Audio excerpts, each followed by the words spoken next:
Hello and welcome to Livetalk, Diaspora Forum, a platform where we look at issues affecting Zimbabweans in the diaspora. We are coming to you live from Studio 7 at the Voice of America in Washington. I'm your host, Jonga Kandemiri.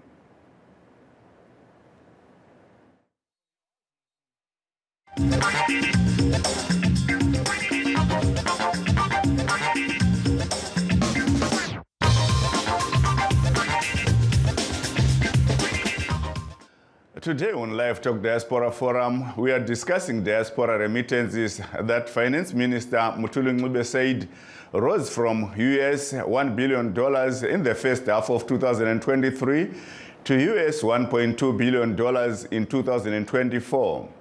But first, let's take a look at what is happening here in the USA. The two US presidential tickets are set. Vice President Kamala Harris named a running mate Tuesday. But the presumed Democratic Party's nominee wasn't alone, making news in one of America's oldest cities, Philadelphia, in the northeastern state of Pennsylvania. That's where we find VOA senior Washington correspondent Caroline Presut. In a town where the Founding Fathers declared independence, Philadelphia on Tuesday showing off the peaks of democracy with both political parties. For the first time, Vice President Kamala Harris, the presumptive Democratic presidential nominee, introduces her running mate, Minnesota Governor Tim Walz. Tim and I have a message for Trump and others who want to turn back the clock on our fundamental freedoms. We're not going back. Army soldier turned high school teacher turned football coach turned politician.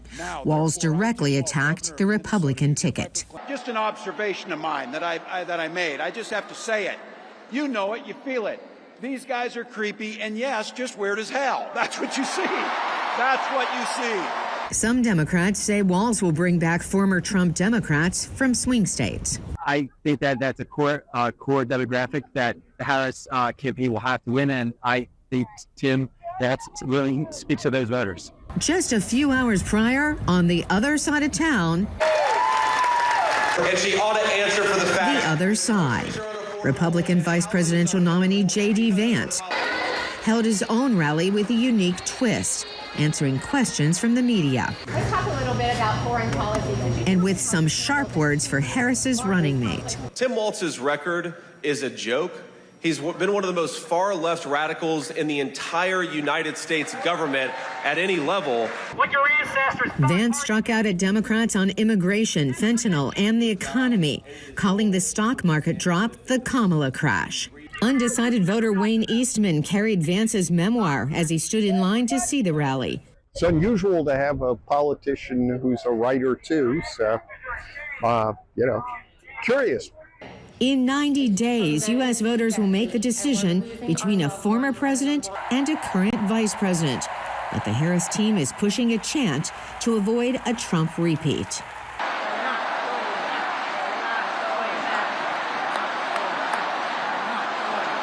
From here, the Harris-Walz team visits 5 more battleground states in the next 5 days. Wisconsin, Michigan, North Carolina, Arizona, and Nevada. Carolyn Presutti, VOA News, Philadelphia, Pennsylvania. Still in the USA, most of the 2024 Mandela Washington Fellowship participants are back in Africa, determined to make an impact in their respective sectors following 6 weeks of training here in the USA. VOA's Taboka Ncube reports. One of this year's fellows, Mr. Gift Govere, a program analyst at the United Nations Development Program, UNDP, focused on promoting disability rights and inclusion, access to justice and gender equality, says collaborations are key to solving most of Africa's problems. We have a role as African youths to contribute towards our development, but mainly how we come together as African youths. This is why I have that component of networking as also one of my key takeaways. Harare Residents Alliance Director Mr. Prince Tafara Mupindu, who spent 6 weeks at the presidential precinct, is excited about the next stage of his advocacy life. You can see one person here, but I'm representing a lot of people. So I think it's all about the impacts of the program. What is the impact of the program? What is going to happen in Zimbabwe? What positive change is going to happen from Boromonzi? Chief of Staff at Shasha Network, an education nonprofit that equips leaders with social capital and soft skills, Ms. Abuhleba K. Ncube says she will ensure that the knowledge gained during the fellowship benefits many other youths in Zimbabwe. Real work begins after the fellowship. So I'm pretty excited to start implementing some of the things I've learned. And about it being easy, I don't think anything's ever easy in life. Even the simplest of things, even when you're trying to cook a meal, a lot of things could go wrong, but it's all about trying. And that's what we're all trying to do here. With Zimbabwe facing perennial power supply shortages, renewable energy business executive Ms. Odelia Mangwengwende says the solution to Zimbabwe's power crisis lies with the private sector. ZETDC, which is our national utility, doesn't have the money to actually produce new sources of energy, which is where us as the private sector come in. Zimbabwe, there's a fact that people don't know about Zimbabwe, which is that we actually have one of the most open policies when it comes to private participation in the energy space across Africa. Institute for Research, Advocacy and Development founder and director Mr. Nkosi Konasibanda says values of servant leadership were inculcated on him and others during the fellowship, and he will take it back home to impact others. Leadership is about serving the underserved community. It's about becoming the voice of the voiceless. That's the core of this fellowship. It's not about what position you occupy, but how you lead as a leader in whatever space that you are in. South African youth and climate advocate Luchulumango Lihle Nanto says there is a brighter future for his country in particular and Africa in general. Almost everyone that we met, presidents of city councils, councillors, mayors, governors, people that we met, all of them failed at some point.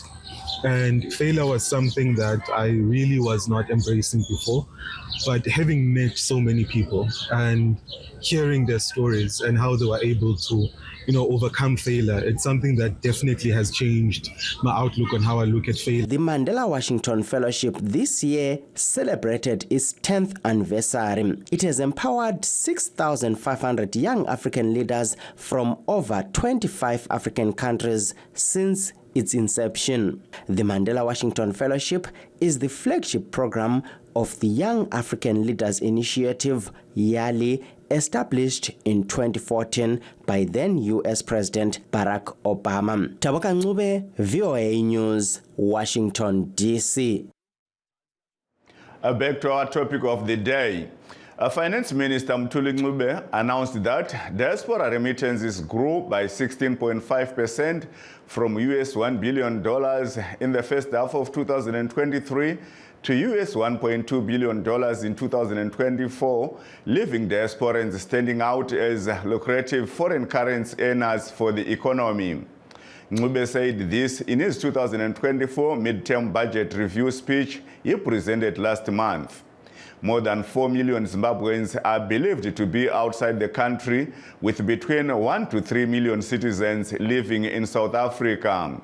For the whole of 2023, diaspora remittances amounted to $1.8 billion compared to $1.6 billion received during the same period in 2022.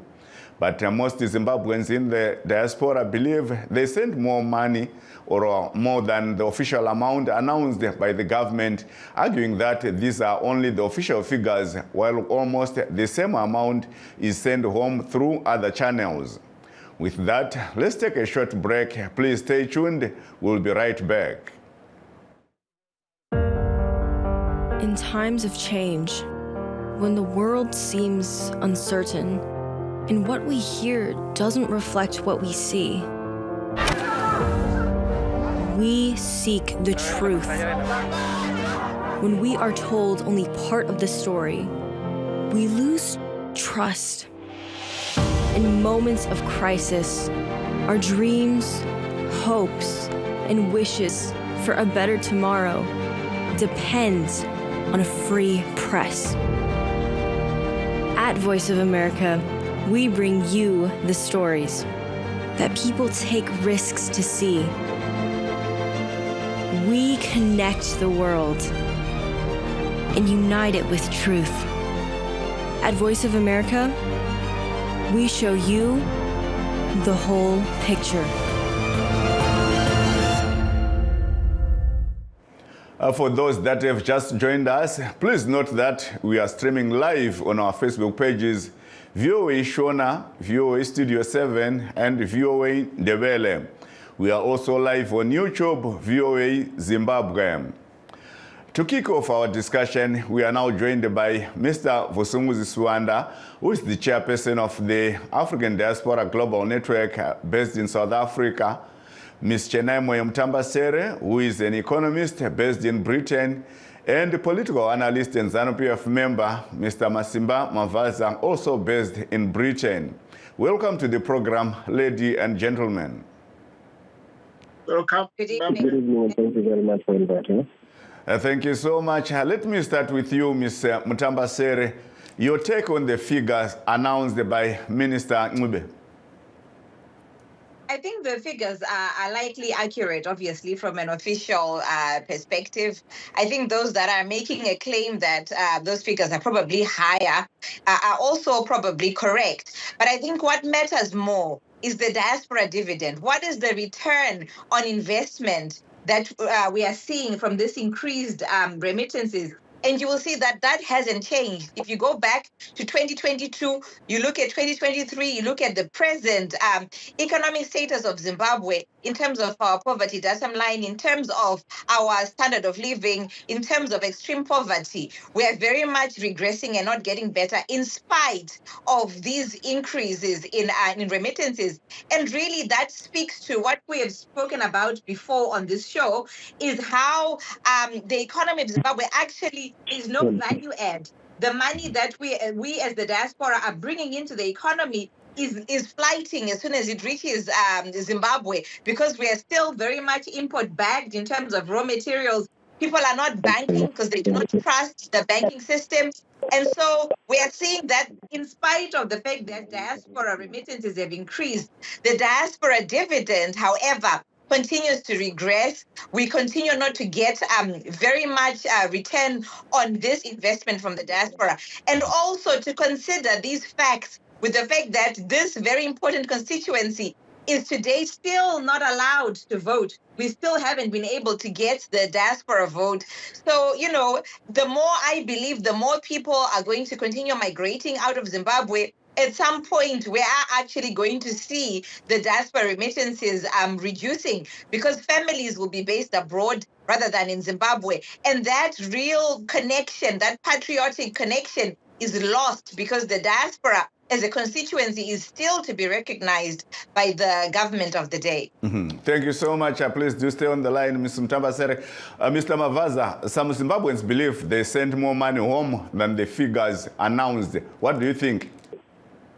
I think we have to go by the figures which have been announced, well, this official figure. But we have to appreciate that, yes, money sent more than the one which is officially mentioned. Why?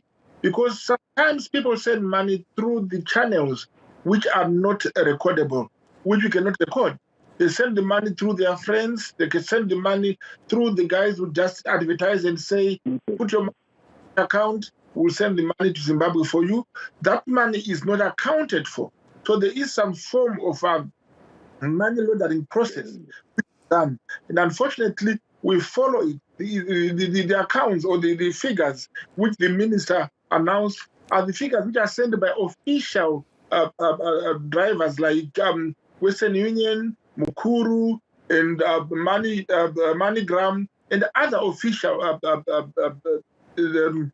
conduits. So in this case, yes, it cannot reflect the exact amount sent home, because some people, they do their exchanges in a very unofficial way, and they does not benefit Zimbabwe, benefit us at all. Yes, the relatives at home will receive that money, but it does not go via the channels where Zimbabwe benefits from the remittances, and as such, it cannot be a part of the funds accountable for by the organization, which are registered and which goes through the banks or through those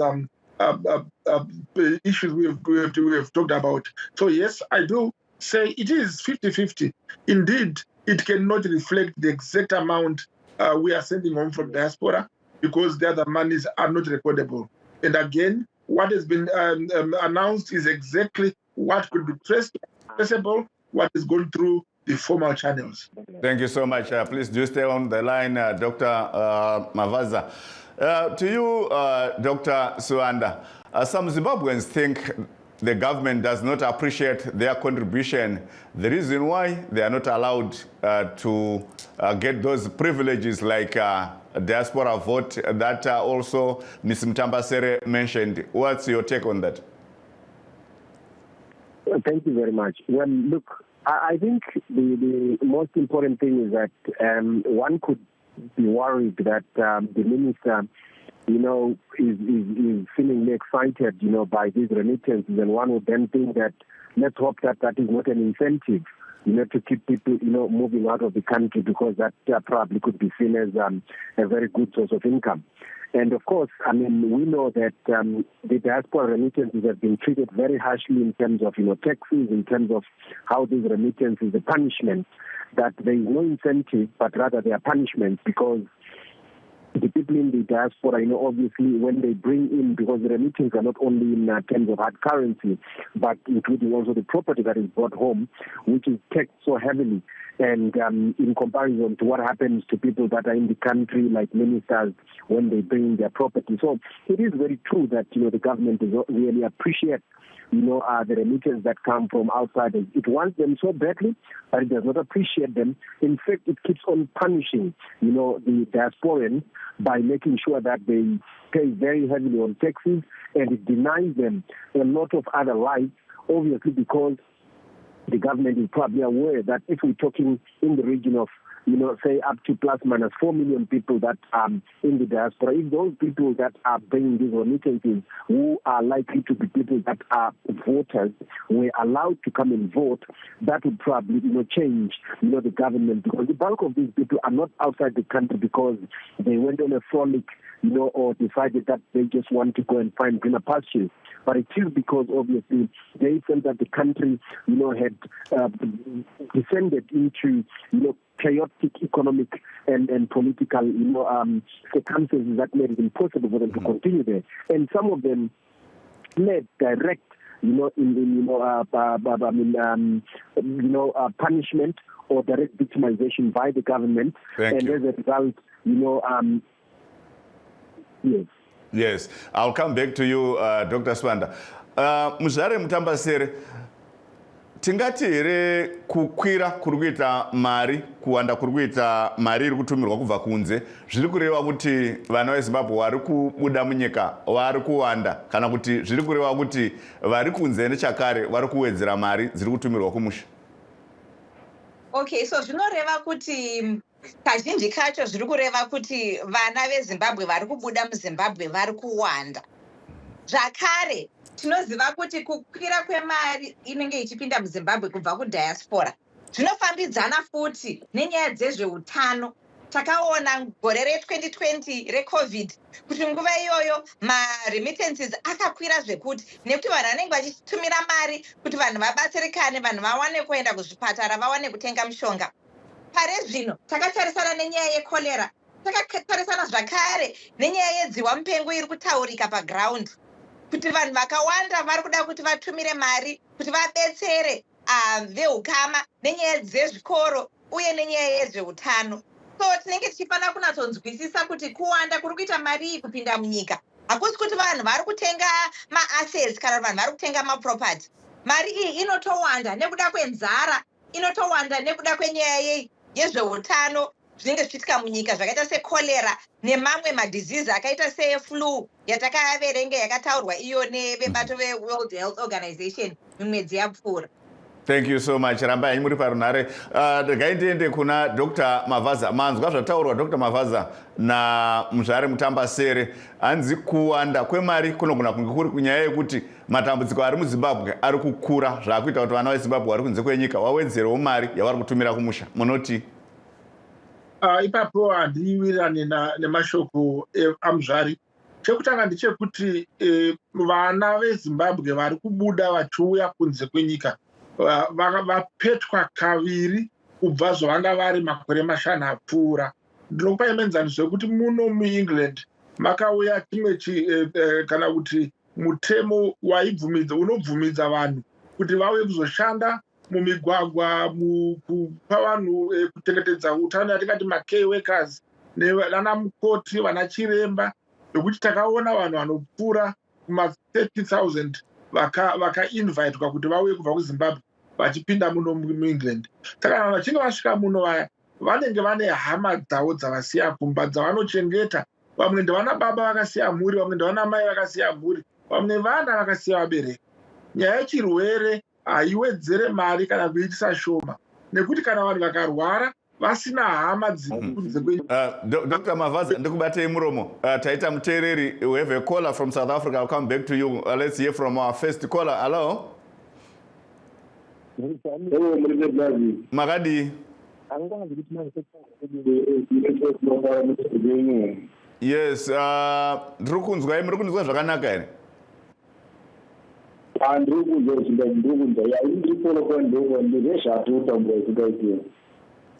Taurai tinzwe.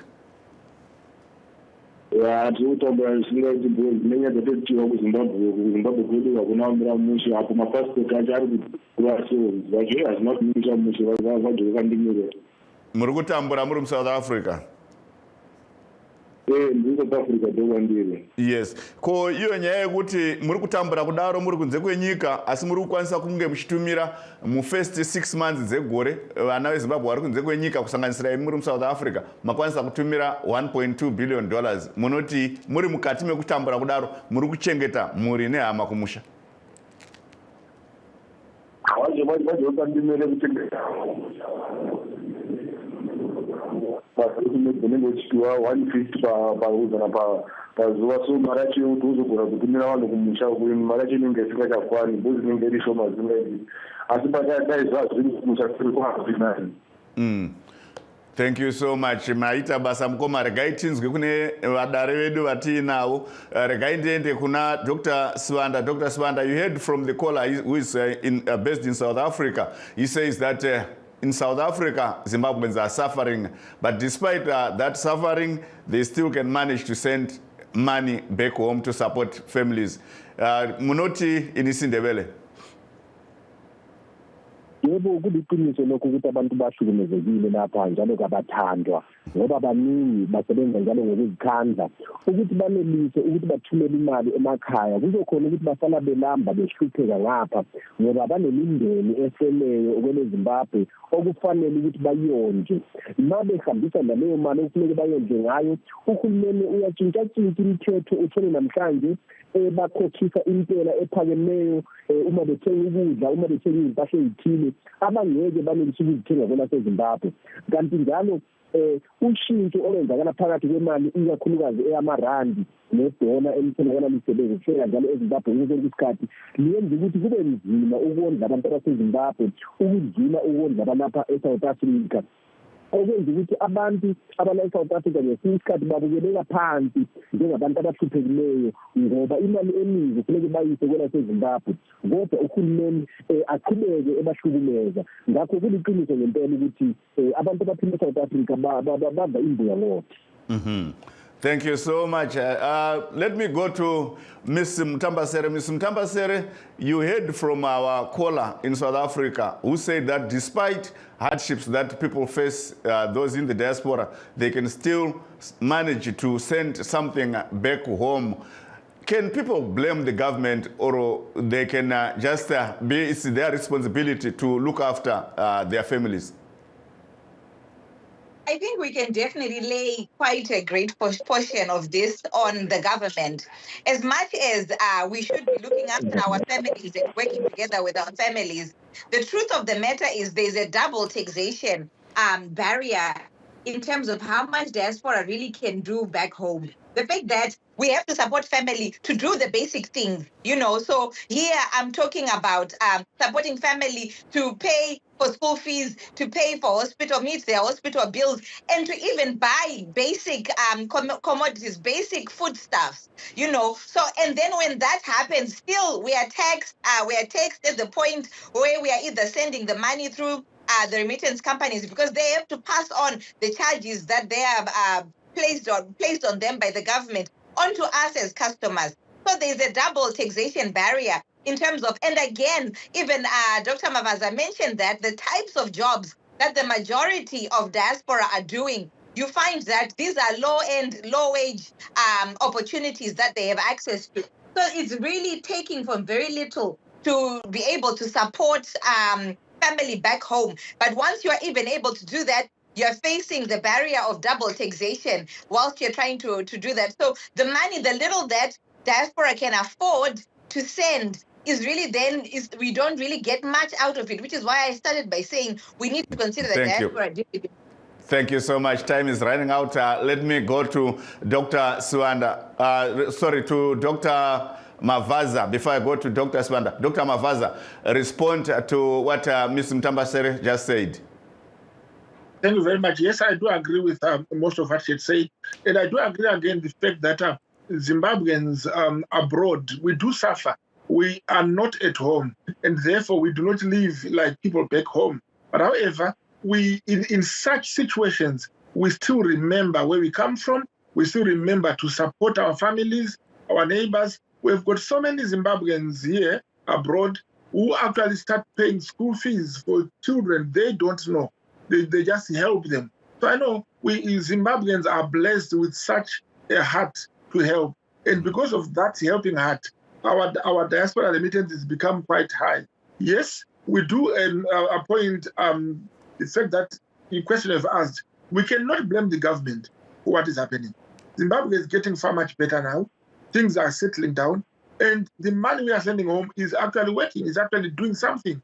So people are actually enhancing their livelihood, their lives back home. They are building a lot of things which are done by people in diaspora. So while it is difficult, it is an opportunity for the diasporans to develop their lives back home and the lives of their relatives and those who benefit from them.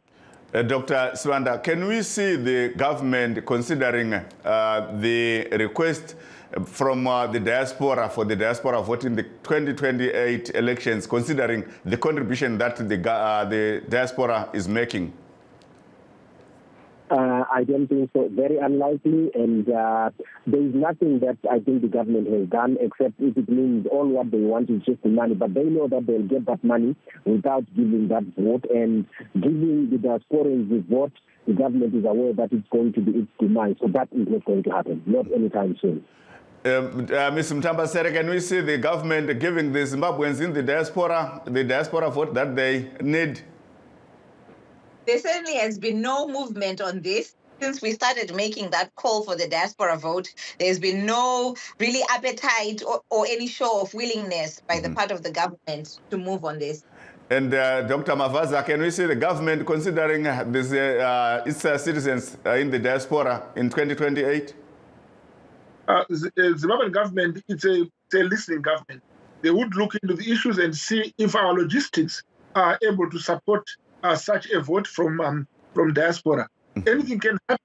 And Zimbabwe, the government, the ministry, the parliament is... Thank you. And investigations are being done. It might be done. Thank you so much. That brings us to the end of our show. We'd like to take this opportunity to thank our guests, Mr. Vusumuzi Swanda, who is the chairperson of the African Diaspora Global Network and is based in South Africa, Ms. Chenai Moyo Mtambasere, who is an economist and is based in Britain, and the political analyst and ZANU-PF member, Mr. Masimba Mavaza, also based in Britain.